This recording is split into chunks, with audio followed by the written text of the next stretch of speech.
Welcome to Running Plays with Coach P. Wade. I am Coach P. Wade. And y'all, we have another episode. But today we're tapping into something a little different. We're going to go in a different direction. We're going to tap into the mental health space. So this one might be a little heavy for some because I know, a lot of people struggle with mental health. And everyone knows I'm a mental health advocate. If you watch me, if you're tapped in, if you follow me on any of my social platforms, you'll know I'm very big on mental health. And today I want to speak about someone who is being in the forefront right now and has been in the past, but right now that's being really highlighted because of the Olympics, and it's Simone Biles. If you're not familiar, she's a gymnast for Team USA. Team USA, did I say USAA? Team USA, not Team USAA. That's a bank. But she's a gymnast for them, and I mean she's the top gymnast. Has won 7 Olympic gold medals. I think over 30 total medals, which is just impressive, crazy. She's great. She's the GOAT. So if you don't know who she is, look her up. But Simone Biles has been in the Olympics since 2016, I believe. She's 27 years old. And right now the Olympics is going on in Paris. If you're not tapped in, definitely, lock into that.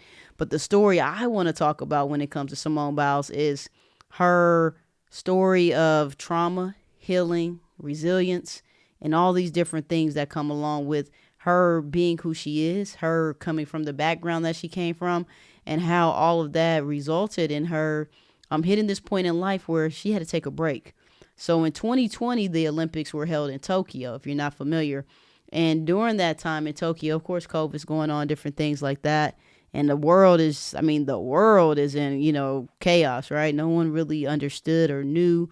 It was new, right? No one really knew what COVID was. We had ideas. We didn't really know the impact it would have. But at that time, Simone and Team USA were competing in the Olympics in Tokyo, and something came over her, which she defines as twisties. And that's where her mind and her body had a disconnect. And she wasn't able to perform how she typically can perform, like back in 2016, where she won a few gold medals, right?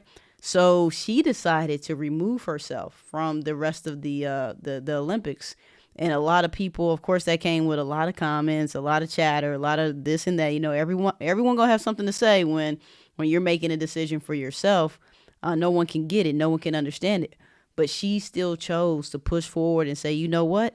I'm making this decision for myself. My mental health is more important.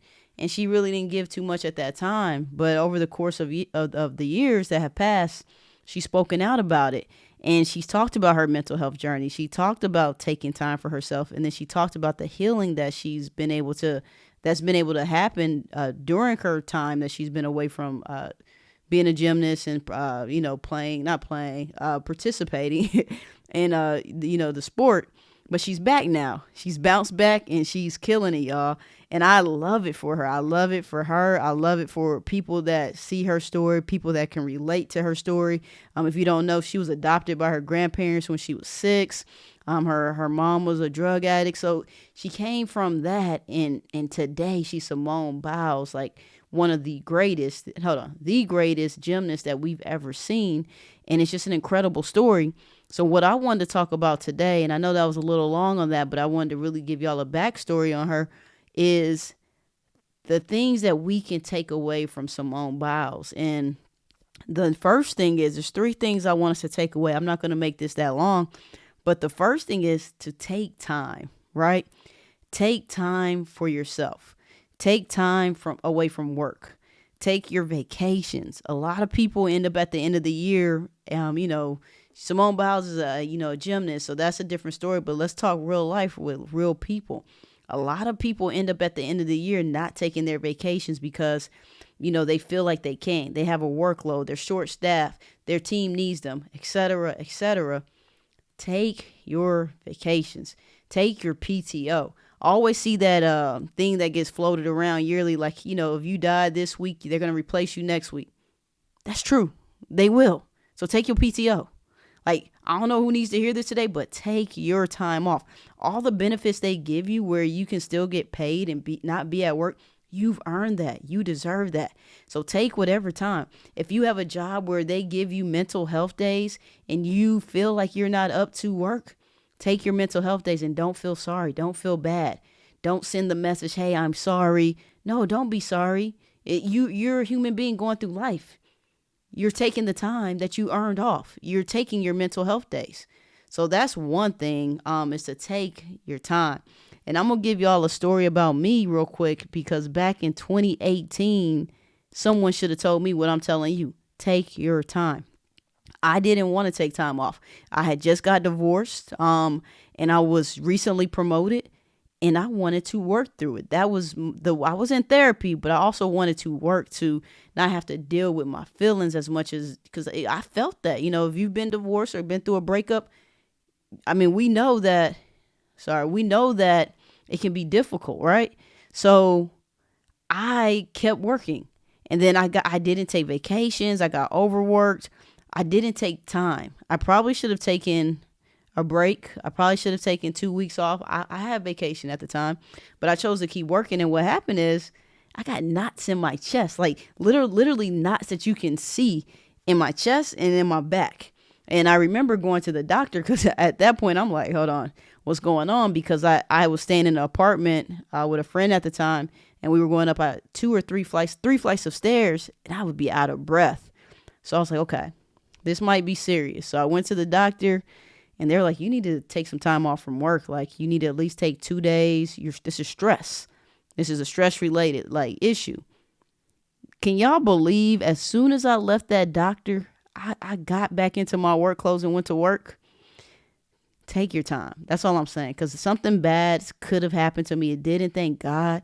But y'all, I get it. I felt like the job needed me. They didn't need me. It would have kept going, right? The doors would have still opened and closed at the same time, whether I was there or not. So that's one thing I want y'all to take away from this is take your time. Take your time off. Take your time to heal. Take your time to yourself, right? And I know that's easier said than done, but you have to do it. If you have to, I had a friend recently, they had to take a day away from their family to go stay in an Airbnb just to woosah. That might be needed as well, because I'm talking about the workplace, but it could be your household. You could have a chaotic home. And I know that's hard to just say, my home is chaotic. These kids are driving me crazy. My partner's driving me crazy. But you might need that one day away. And I'm sure your spouse would understand.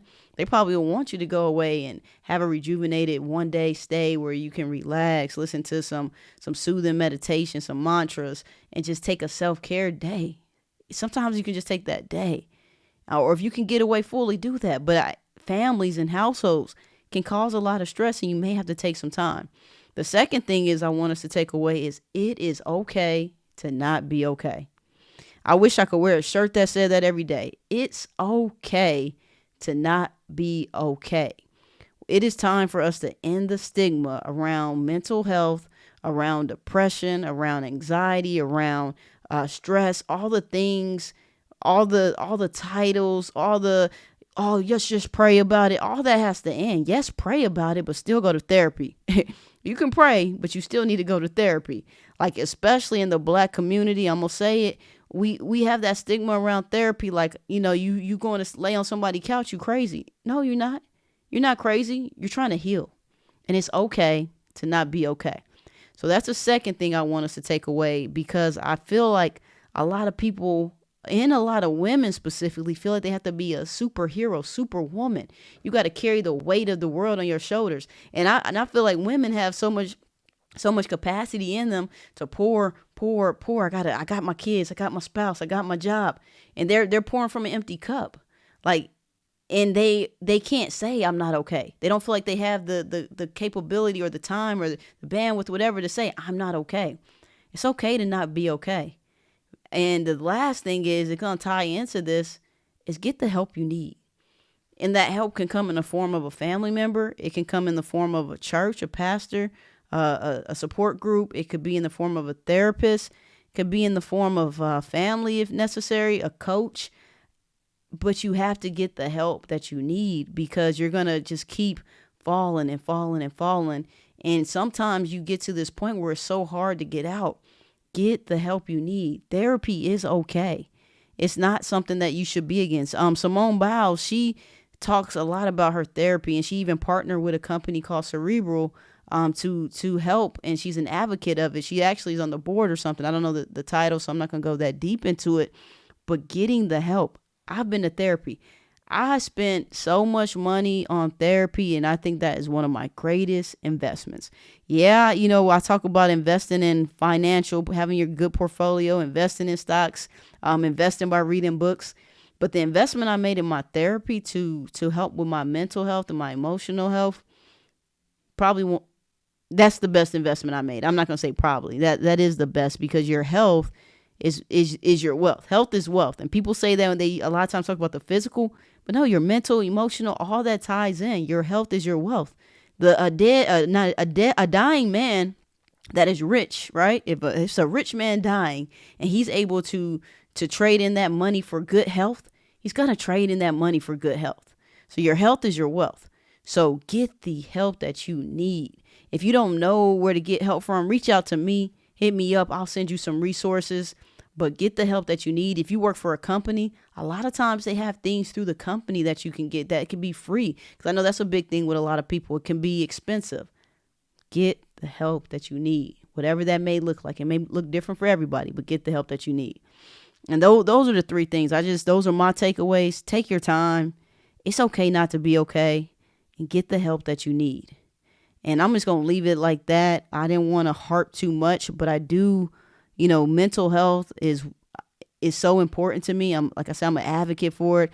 I know a lot of people that suffer from different things. I've been a person that has suffered from depression. So it's my job to get out here and talk to people, to help people. So that's what I'm going to continue to do. So, y'all, that's all I got today. If you're not already locked in with me on TikTok, go to my TikTok at Coach P. Wade. Go to my Instagram at Coach P. Wade. If you want to catch me on Facebook at Patrice Wade. And then if you like content like this, motivating, inspiring, lock in with me here. Like, share, subscribe. Send this out to your family members, your friends, your colleagues. Let them know to lock in with me as well. And I'm going to keep my episodes coming. And I'm going to keep my short videos coming, because I pray in the morning, and whatever comes on my heart, I'm going to put that out because I feel like someone needs to hear it today. So y'all, lock in with me at Coach P. Wade. I'm out.